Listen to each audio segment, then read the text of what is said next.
नमस्कार. Doctor online कार्यक्रमात मी doctor Mahesh टिटनीस सर्व शिक्षकांचं मनपूर्वक स्वागत करतोय. आपल्या आजच्या कार्यक्रमाचा विषय आहे तो आहे संधिवात, गुडघेदुखी आणि मानपाट कंबरदुखीवरती असणारे अमृतवेद उपचार आणि विषयी चर्चा करण्यासाठी प्रख्यात वैद्यराज दिलीप गाडगीळ सर आपल्या आजच्या कार्यक्रमात सहभागी झालेत. तर मी आपली सर्वप्रथम ओळख करून देतोय डॉक्टर दिलीप गाडगीळ सरांची. नमस्कार सर. नमस्कार. वैद्यराज दिलीप गाडगीळ यांनी MD आणि त्यानंतर PhD ही पदवी संपादन केलेली आहे आयुर्वेदामध्ये. पण याच ठिकाणी त्यांचं काम थांबत नाही. ते त्यांनी खास करून त्रिस्कंधीय कोशाचं काम केलेलं आहे आणि ह्या केलेल्या कामगिरीबद्दल त्यांना विशेष पुरस्कार मिळालेले आहेत. विशेष करून आपले भारताचे माजी राष्ट्रपती उपराष्ट्रपती भैरवसिंग शेखावत, त्याचप्रमाणे मुरली मनोहर जोशीजी आणि सुषमा स्वराज यांच्या उपस्थितीमध्ये त्यांना पुरस्कृत करण्यात आलं होतं. या व्यतिरिक्त माजी आपले मुख्यमंत्री विलासरावजी देशमुख माननीय यांच्याही हस्ते त्यांना पुरस्कृत करण्यात आलेलं आहे. आणि व्यतिरिक्त आयुर्वेदाचा प्रचार आणि प्रसाराचा ध्यास घेतलेला असं व्यक्तिमत्व वैद्यराजांचं. खास करून मला आवर्जून सांगायचं वाटतं की जर्मनी, अमेरिका आणि विविध युरोपियन देशामध्ये त्यांनी आयुर्वेदाचा प्रचार प्रसार केलेला आहे. सध्या त्यांच्या मार्गदर्शनाखाली आयुर्वेदाच्या विद्यार्थ्यांना प्रशिक्षण उपलब्ध आहे. मला आवर्जून सांगायचं की विशेष करून संधिवात, गुडघेदुखी, आपण एक AVP अनुषंगाने आणि मानपाट कंबरदुखी असे आजार आहेत. हे विशेषतः जडल्यानंतर नॉर्मली आपल्याला पेन किलर नाही तर डायरेक्ट आपल्याला शस्त्रक्रिया सांगितली जाते. ह्याच्यामध्ये कोणतेही उपचार आपल्याला दिसत नाहीत ठोस आधुनिक शास्त्रामध्ये. पण महत्त्वाची गोष्ट ही आहे की आता अमृतवेद उपचारांमुळे आपल्याला ह्या सर्व प्रकारच्या संधिवात, गुडघेदुखी, ज्याच्यामध्ये रुमॅटॉइड आर्थरायटिस, अँकिलोजिंग स्पॉन्डिलायटिस किंवा खास करून मला विशेष करून सांगायचे की गाऊटसारखा आजार आहे किंवा तापानंतर येणारी सांधेदुखी आहे किंवा विविध प्रकारचे इतरही गुडघ्याचे खास करून गुडघेदुखीचे आजार आहेत, ह्याच्यावरती आपल्याला मात करता येणं शक्य झालेलं आहे. आणि विशेष करून हे उपचार जे आहेत आपल्याला एकत्रितपणे एका छताखाली उपलब्ध आहेत वैद्यराज दिलीप गाडगीळ सरांच्या मार्गदर्शनाखाली पुणे या ठिकाणी. तर आपण जरूर संपर्कासाठी जे स्क्रीनवरती नंबर बघत आहात ते टिपून घ्या. हे खास करून हेल्पलाईन नंबर आहेत अमृतवेद उपचाराचे, अमृतवेद चिकित्सालयाचे. आणि या ठिकाणी आपल्याला सर्व प्रकारच्या असाध्य आजारांसाठी उपचार उपलब्ध आहेत, ज्याच्यात विशेष करून जसं आजच्या कार्यक्रमाचा जो आपला विषय आहे तो आहे संधिवात, गुडघेदुखी किंवा मानपाट कंबरदुखी विषयी आपल्याला उपचार मिळणार आहेतच, ज्याच्यामध्ये स्लिप डिस्क, सायटिका, स्पॉन्डिलायटिस असे शब्द आपण नेहमी ऐकतो किंवा खुबा, कोपर, खांदा, फ्रोझन शोल्डर सारखा प्रकार आहे. या सर्व आजारांवरती आपल्याला उपचार मिळणं शक्य आहे. पण याच्या पुढे जाऊन खास करून कॅन्सरवरती मूलभूत संशोधन वैद्यराजांच्या मार्गदर्शनाखाली होत आहे. या व्यतिरिक्त विविध प्रकारचे असाध्य आजार ज्याच्यामध्ये पोटविकार, आम्लपित्त, बद्धकोष्ठता, कोलायटिस, श्वसन विकार, त्वचारोग, सोरायसिस किंवा एक्झिमा सारखे आजार आहेत, ॲलर्जीज आहेत, मेंदूचे आजार आहेत, विशेष करून स्त्रियांचे आजार आहेत ज्याच्यामध्ये मासिक पाळीचे आजार, PCOD, थायरॉइड किंवा हार्मोनल इम्बॅलन्स, अशा विविध समस्यांवरती आपल्याला उपचार घेता येणं शक्य आहे. आणि त्यासाठी फक्त आपल्याला फोन करायचा पुढील नंबरवरती संपर्कासाठी जे आपण स्क्रीनवरती बघत आहात. आजच्या कार्यक्रमाच्या अनुषंगाने पुन्हा एकदा आपण स्वागत करूया वैद्यराजांचं. सर पुन्हा एकदा स्वागत कार्यक्रमामध्ये. गेल्या काही वर्षांमध्ये आपण बघतोय की विविध कारणांनी तरुण वयामध्ये सांधेदुखीचं, मानपाट कंबरदुखीचं प्रमाण खूप वाढतंय आणि त्याला विशेष करून अनेकविध कारणं आहेत. पण सुरुवातीला आपण ह्याच्याविषयी काय सांगाल? एक आता असं झालंय की जीवनशैली आता खूपच झपाट्याने बदलली आहे आणि जे आजार पुढे कधीतरी उतार वयामध्ये व्हायला पाहिजेत, वार्धक्यावस्थेत व्हायला पाहिजे, त्या ते 30-35ला दिसायला लागले. तर ह्याच्या मागची कारणं जी आहेत ती आमची जीवनशैली पूर्ण बदलून गेली, खाण्यापिण्याच्या सवयी पूर्ण बदलून गेल्या, जंक फूड, फास्ट फूड आलं, मानसिक ताणतणाव खूप मोठ्या प्रमाणात वाढले. ह्या सगळ्यामुळे वातदोष बिघडतो आयुर्वेदानुसार आणि त्या वातदोषामुळे ह्या प्रकारचे आजार संधिवात किंवा असणाऱ्या अशा स्वरूपाचे होतात. तर आयुर्वेदानुसार त्याचा विचार करत असताना त्याची कारणं हुडकून ती टाळणं असा एक भाग होतो आणि मग निरनिराळ्या प्रकारचे उपचार त्याच्यामध्ये केले जातात, विशेषतः पंचकर्म आणि त्यातही स्नेहन, स्वेदन, शिरोधारा, अभ्यंग, त्याच्या जोडीला बस्ती चिकित्सा असणारी अशा स्वरूपाची यांचा वापर खूप चांगल्या रीतीने करता येतो. आणि ही जी काही झीज म्हणून झालेली आहे आर्थरायटिस सारख्या विकारांमध्ये ती आपल्याला खरं तर भरून काढता येते असं आहे. तेव्हा माझं म्हणणं नुसतं सांध्या बदलणं वगैरे अशा स्वरूपाचे जे काही उपचार आहेत ते मेकॅनिकल, तांत्रिक स्वरूपाचे उपचार आहेत. आयुर्वेदाने मूलगामी अशा स्वरूपाचे उपचार होतात आणि त्याप्रमाणे ते केले गेले तर पुष्कळ लोकांना त्यातून चांगल्या प्रकारचं आरोग्य प्राप्त होतं. मला वाटतं हे फार मोलाचं विवेचन केलं आपल्याला. आणि आपणही बघत आहोत विविध स्वरूपाचे पंचकर्म आणि विशेष करून वनौषधी ह्या माध्यमातून आपण जरूर ह्या सर्व प्रकारच्या सांधेदुखीवरती किंवा मानपाट कंबरदुखीवरती मात करू शकतो. आजच्या कार्यक्रमात खास करून आपण संधिवात, गुडघेदुखीविषयी बोलत आहोतच, पण त्या अनुषंगाने खुबा, कोपर, खांदा किंवा रुमॅटॉइड आर्थरायटिस, अँकिलोजिंग स्पॉन्डिलायटिस, गाऊट सारखी समस्या आहे ज्याच्यामध्ये छोटे सांधे खराब होतात.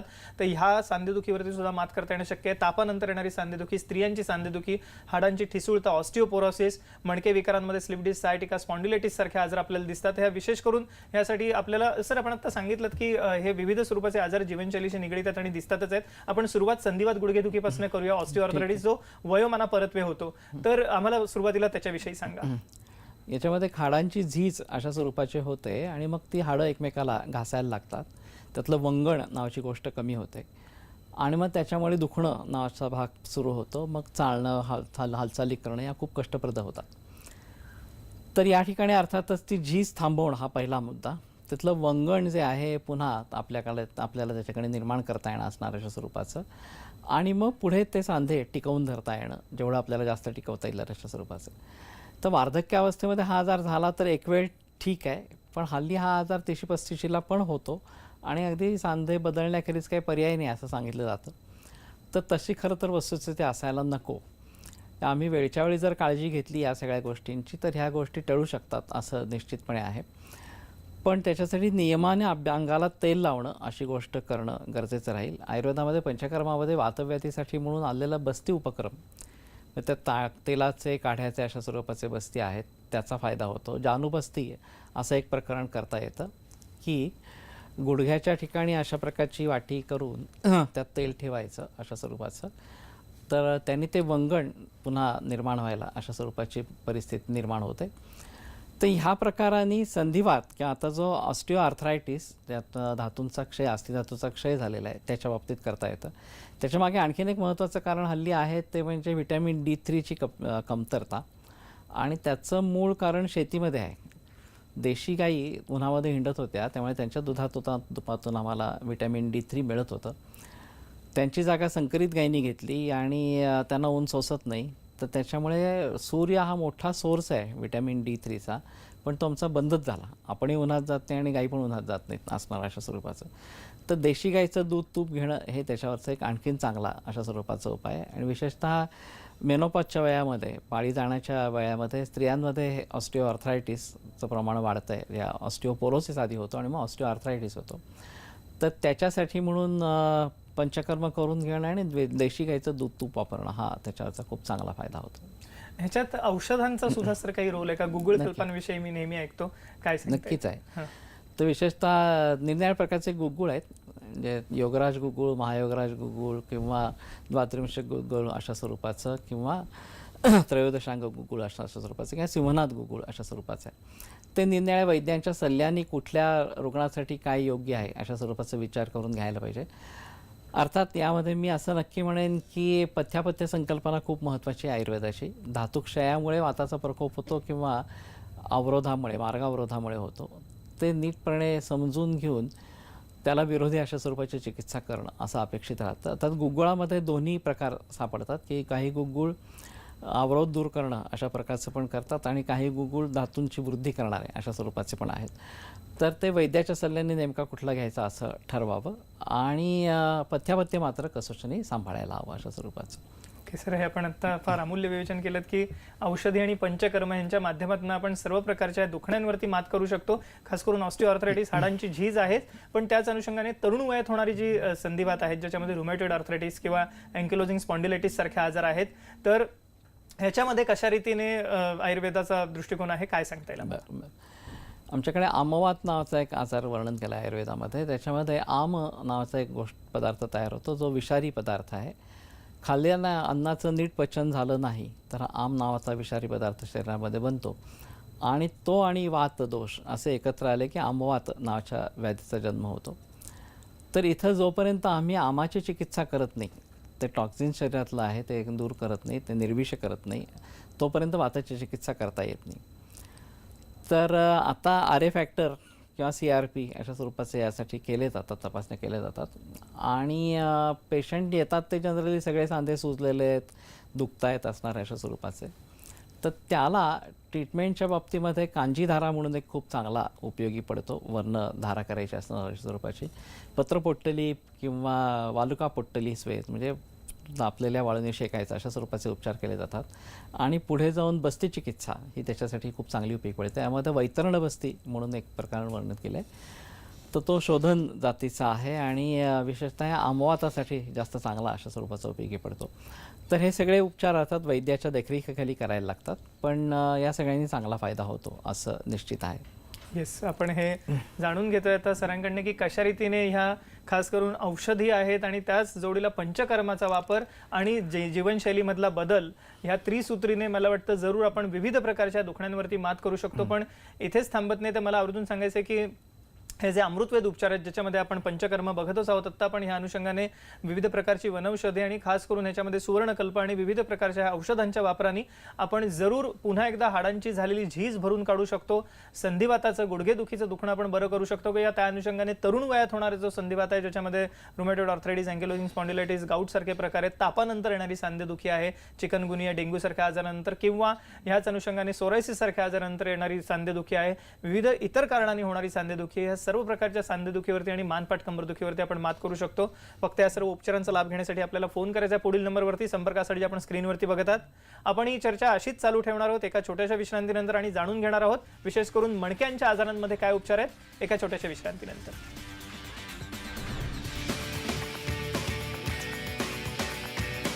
कार्यक्रमात पुन्हा एकदा सर्वश्रांचं स्वागत. आपल्या या ठिकाणी चर्चा सुरू आहे ती संधिवात, गुडघेदुखी आणि मानपाट कंबरदुखीवरती असणाऱ्या अमृतवेद उपचारांविषयी. पण मला आवर्जून सांगायचं की अमृतवेद चिकित्सालयामध्ये आपल्याला खास करून ह्या सर्व प्रकारच्या आजारांसाठी उपचार आहेतच, पण विशेष करून कॅन्सर रुग्णांसाठी विशेष संशोधन या ठिकाणी होतं आहे. त्यामुळे कॅन्सरचे जे रुग्ण आहेत त्यांच्यासाठी एक मी म्हणेन की एक आशेचा किरण आहे अमृतवेद उपचार. या व्यतिरिक्त मधुमेह म्हणजेच डायबिटीज, हृदयविकार किंवा त्याच अनुषंगाने इतर जे आजार आहेत ह्याच्यासाठी सुद्धा या ठिकाणी ठोस उपचार आपल्याला मिळणार आहेत.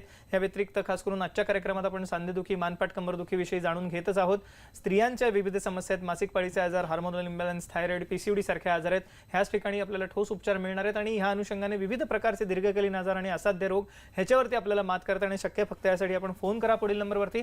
संपर्कासाठी आपण स्क्रीनवरती बघत आहात. सर, या अनुषंगाने आपण मगाशी संधिवात, गुडघेदुखीविषयी जाणून घेतलं, थोडंसं मानपाट कंबरदुखीविषयी आमच्या प्रेक्षकांना जाणून घ्यायचंय. तरुण वयामध्ये सध्या आपलं लॅपटॉपच्या ओव्हरयूज आहे किंवा जे कामाचे किंवा बाईकवरती चालणं आहे, अनेक कारणांनी आपल्याला पाठदुखी, मानदुखी जडलेली दिसते. स्त्रियांमध्ये कंबरदुखीची समस्या जास्त दिसते, काय सांगता येईल? पुन्हा हे सगळं जीवनशैलीशी संबंधित असणार अशा स्वरूपाचंच आहे.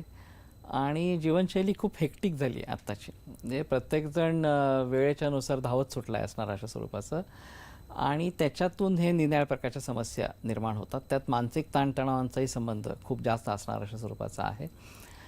आता बैठी जीवनशैली, कॉम्प्युटरसमोर बसून राहणं, एसीमध्ये काम करणं वगैरे वगैरे ह्या सगळ्या प्रकरणांमुळे मानदुखी, पाठदुखी, कंबरदुखी अशा स्वरूपाचे आजार जास्त उद्भवतात. स्त्रियांच्या बाबतीमध्ये विचार करायचा झाला तर पूर्वी खाली बसून स्वयंपाक होत असे, हल्ली चूल असं प्रकरण राहिलं नाही. गॅसवरती आपण करतो आणि ओटा असतो, किचन ओटा असतो, त्यामुळे उभं राहून काम करायला लागतं असणार अशा स्वरूपाचं. आणि त्यातही मग मेनोपॉज किंवा अशा स्वरूपाच्या वयांमध्ये प्रामुख्याने जेव्हा झीज होते धातूंची, तेव्हा ह्या समस्या जास्त जोराने उफाळून वर येतात.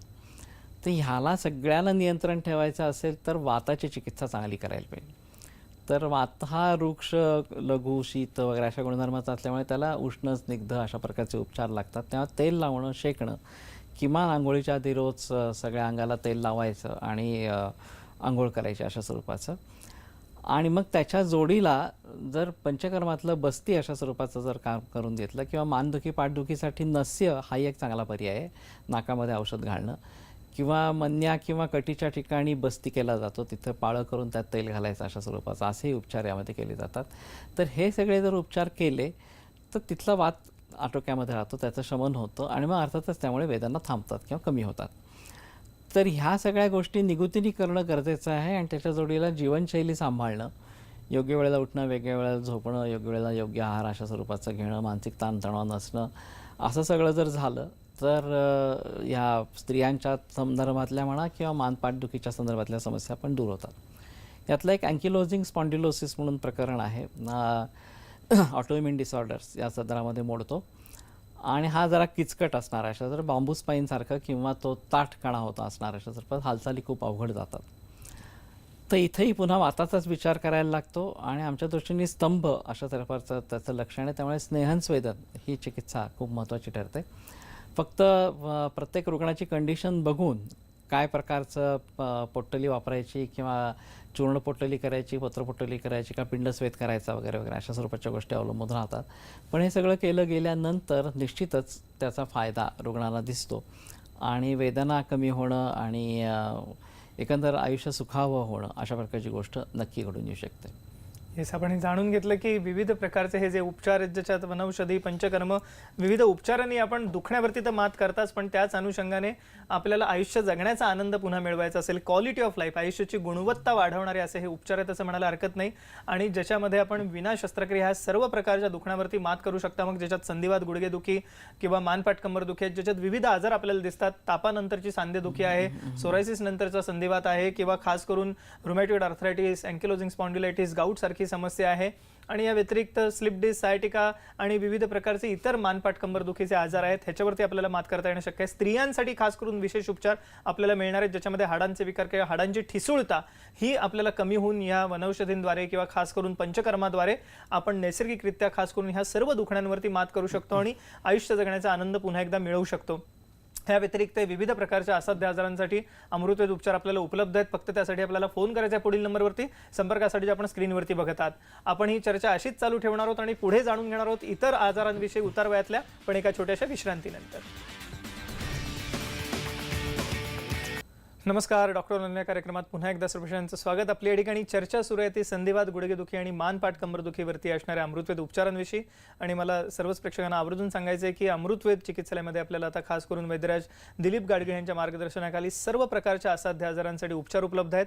आजच्या कार्यक्रमात खास करून आपण पूर्वरत मार्गदर्शन घेतलं की कशा रीतीने संधिवात, गुडघेदुखी किंवा मानपाट कंबरदुखीच्या विविध आजारांवरती आपल्याला मात करता येणं शक्य आहे, ज्याच्यात पंचकर्म, वनौषधींचा वापर आहेच, पण या अनुषंगाने जीवनशैलीतला बदल हाही तेवढाच महत्त्वाचा आहे. वैद्यराज दिलीप गाडगे आपल्याला मार्गदर्शन करत आहेत. विविध पुरस्कारांनी त्यांना सन्मानित करण्यात आलेलं आहेच, पण विविध पुस्तकांचंही लिखाण वैद्यराजांनी केलेलं आहे, ज्याच्यामध्ये खास करून मधुमेह म्हणजेच डायबिटीस, कॅन्सर आणि हृदरोगावरचं एक पुस्तक आहे. त्यानंतर बदललेली जीवनशैली कशी बदलायची याच्यासाठी पुस्तकाचं लिखाण केलेलं आहे. अमेरिकेमध्ये असणारे त्यांच्या एकंदरीतच प्रख्यात झालेल्या ज्या मुलाखती आहेत त्यांच्या सीडीज सुद्धा आपल्याला उपलब्ध आहेत, तर जरूर ह्याचा आपण लाभ घ्या. सर, ह्या अनुषंगाने विविध आजारांविषयी आपल्याकडे मूलभूत संशोधन चालू आहे, त्याच्यामध्ये कॅन्सर हाही एक आजार आहे म्हणायला हरकत नाही, की ज्याच्यावरती आपण आज मूलभूत संशोधन करत आहात. तर आम्हाला कॅन्सर विषयी थोडंसं सांगा आणि काय आज अप्रोच आहे, काय सांगता येईल? त्याचं असं झालं, 1985 साली माझ्याकडे एक रुग्ण आले, 67 वर्षाचे होते, कावीळ झाली होती. सोनोग्राफी झाली आणि त्यात असं कळलं की गॉल ब्लॅडरचा कॅन्सर आहे आणि तो लिव्हर आणि कोलनमध्ये पसरलेला आहे. पॉसिबल ऑपरेशनसाठी म्हणून ओपन केलं आणि इनऑपरेबल म्हणून सोडून दिलं आणि मग डिस्चार्ज दिला पेशंटला आणि सांगितलं की 15 दिवसाचंच लाईफ स्पॅन आहे, घरी घेऊन जा. जाता जाता सर्जननी सल्ला दिला की आयुर्वेद करून बघा, म्हणून ती कर्मधर्म संयोगाने एका विद्यार्थ्यामार्फत ती केस माझ्याकडे आली. माझे गुरुजी वैद्य कोल्हटकर यांची मदत मी घेतली आणि त्यांना नुसत्या दुधावर ठेवलं आणि आम्ही काही औषधं, हिरक भस्म वगैरे अशा स्वरूपाची सुरू केली. पेशंटनी रिस्पॉन्स दिला, पेशंट सुधारत गेला आणि ते 33 वर्ष जगले. 99व्या वर्षी ते गेले. पण ह्या एका केसमुळे माझ्याकडे खूप कॅन्सरच्या केसेस यायला लागल्या आणि मग नंतर असं लक्षात आलं की आत्ताची जीवनशैली आणि विशेषतः आत्ताचं खाणं, शेती हे याचं मूळ कारण आहे. विशेषतः संकरित वाण, ते पशूंमधलं असेल, संकरित गाई वगैरे अशा स्वरूपाचं, किंवा संकरित वाण पिकांचं अशा स्वरूपाचं, आणि मग त्याच्यातून पुढे पेस्टिसाइड्सचा वापर आणि केमिकल फर्टिलायझरचा वापर हे कॅन्सरचं मूळ कारण आहे. कारण आत्ता अगदी वयाच्या पहिल्या दुसऱ्या वर्षापासून 90च्या म्हाताऱ्यांपर्यंत असे सगळ्या प्रकारचे पेशंट माझ्याकडे कॅन्सरसाठी येत आहेत. महाराष्ट्रातून, भारतातून सगळीकडनं येतात. तर ह्याचं कारणच असं झालं आहे की इतकं साधं कारण, घरचं अन्न हेच असणार अशा स्वरूपाचं, हेच बिघडलं आहे. तर आम्ही सगळ्यांना असं सांगतो की तुम्ही नैसर्गिक अन्नाचाच वापर करा. देशी वाण, देशी गाई अशा स्वरूपाचं. सुभाष वाळेकरांचं त्याच्यासाठी खूप मोठं काम आहे. आणि देशी गाईचं दूध वापरा आणि मग त्याच्या जोडीला रसायन अशा स्वरूपाची चिकित्सा घेतली गेली, पंचकर्म जर केली गेली, तर माझं एक नेहमी म्हणणं असं असतं की ज्यांना कॅन्सर आहे ते तर ट्रीटमेंटला येतातच आणि ते खूप ॲडव्हान्स स्टेजला जनरल ट्रीटमेंटला येतात. पण कॅन्सरमध्ये एक डिसीज फ्री कंडिशन अशा स्वरूपाची येते की ॲलोपॅथीचे उपचार संपल्यानंतर आता रोगात डेमॉन्स्ट्रेबल अशा प्रकारचा रोग नाही पण शरीरामध्ये, पण पुढच्या 5 वर्षामध्ये कॅन्सर रिपीट होतो असं साधारणपणे असतं. तर तो होऊ नये म्हणून ॲलोपॅथीमध्ये काही तत्त्वज्ञान नाही आहे. तर आमच्या दृष्टीने त्या काळामध्ये पंचकर्म जर केली, रसायन चिकित्सा जर घेतली आयुर्वेदाची, तर रिकरन्सचे चान्सेस खूप कमी होतात. सर, या अनुषंगाने स्त्रियांमध्ये पण जो हॉर्मोनल इम्बॅलन्स, थायरॉइड, PCOD सारख्या समस्या दिसत आहेत, ह्या वाढलेल्या दिसत आहेत, सो त्याच्याही मध्ये ह्याचा जीवनशैलीचाच भाग आहे का? नक्की रोल आहे की त्याही बाबतीमध्ये हार्मोनल इम्बॅलन्स का झाला याच्याविषयी कोणीच विचार करत नाही, मांडत नाही असणार अशा स्वरूपाचं. आम्ही पशूंना हार्मोन्स खायला घालतोय, कोंबडी असेल किंवा डुक्कर असेल असणार अशा स्वरूपाचं, आणि त्यांचा आमच्या शरीरावरती काही परिणाम होणार नाही अशी भाबडेपणाची कल्पना केलेली आहे. किंवा वनस्पतींना पण हार्मोन्स दिली जातात हल्ली, आणि पेस्टिसाइड्स आणि फर्टिलायझर्स अशा स्वरूपाचा वापर आहे. तर ह्या सगळ्यांच्यामुळे हार्मोनल इम्बॅलन्स निर्माण होतो. आणि दुसरं महत्त्वाचं कारण मानसिक ताणतणाव हे याचं महत्त्वाचं कारण असणार आहे. हाही एक भाग आहे त्याच्यातला. पुन्हा एकदा संधिवात गुडघेदुखीकडे येत असताना मला आवर्जून विचारायचं आहे की मधुमेहाचंही प्रमाण आपल्याकडे खूप वाढतंय, डायबिटीसचं प्रमाण खूप वाढतंय. सो त्याचा संधिवात गुडघेदुखी, मानपाट कंबरदुखी आणि एकंदरीतच उतार वयातल्या ह्या समस्या आहेत, ह्याविषयी आम्हाला थोडंसं सांगा. हा, मधुमेहाचं पण असंच आहे की तेही जीवनशैलीशी संबंधित आजार आहे. आयुर्वेदानुसार 20 प्रकारचे प्रमेह म्हणून सांगितले, त्यातले कफाचे 10 खरं तर साध्य आहेत जर अनुवंशिकता नसेल तर, आणि पित्ताचे 6 आणि वाताचे 4 अशा स्वरूपाचे वर्णन केलेत. आणि सगळ्यांना मधुमेह अशा स्वरूपाची संज्ञा प्राप्त होते. पण नुसतं रक्तातील साखरेवरती लक्ष न देता खरं तर ओव्हरऑल जीवनशैली प्रमेहामध्ये सुधारायला पाहिजे. आणि विशेषतः किडनी फेल्युअर आणि रेटॅनोपॅथी, डोळ्यांच्यावरती होणारा परिणाम, हा टाळला गेला पाहिजे. आयुर्वेदानुसार हे टाळणं शक्य आहे. आमच्याकडे याचे पेशंट्स खूप येतात, किडनी फेल्युअरचे असणारे अशा स्वरूपाचे, की रेटॅनोपॅथीचे पेशंट खूप येतात. त्याचं आयुर्वेदानुसार स्वतंत्र निदान होतं, त्याला स्वतंत्र चिकित्सा आहे. आम्ही त्याच्यामध्ये पाण्याचा काढा करून प्यायला सांगतो, देशी गाईच्या दुधाचा आग्रह करतो. रेटॅनोपॅथीमध्ये आमच्याकडे तिमिर नावाचा आजार आहे, त्याची ट्रीटमेंट दिली जाते, आणि त्याच्यामध्ये विरेचन अशा स्वरूपाचं आहे किंवा रक्तमोक्षण अशा स्वरूपाचं आहे. तर ह्या सगळ्या आजारांवरती चांगल्या प्रकारे नियंत्रण ठेवता येतं, पण जीवनशैली हा त्याच्यातला खूप कळीचा मुद्दा असणार अशा स्वरूपाचा. सर, आपला आजचा कार्यक्रम खूप रंगला आणि आपण संधिवात गुडघेदुखी, मानपाट कंबरदुखीविषयी आम्हाला खूप सांगितलं. जाता जाता प्रेक्षकांना काय सल्ला द्यायला आवडेल आपल्याला? माझं म्हणणं असंच आहे की जीवनशैली हा आता कळीचा मुद्दा आहे. योग्य जीवनशैली तुम्हाला आरोग्यसंपन्न बनवते, अयोग्य जीवनशैली तुम्हाला रोगाकडे घेऊन जाते.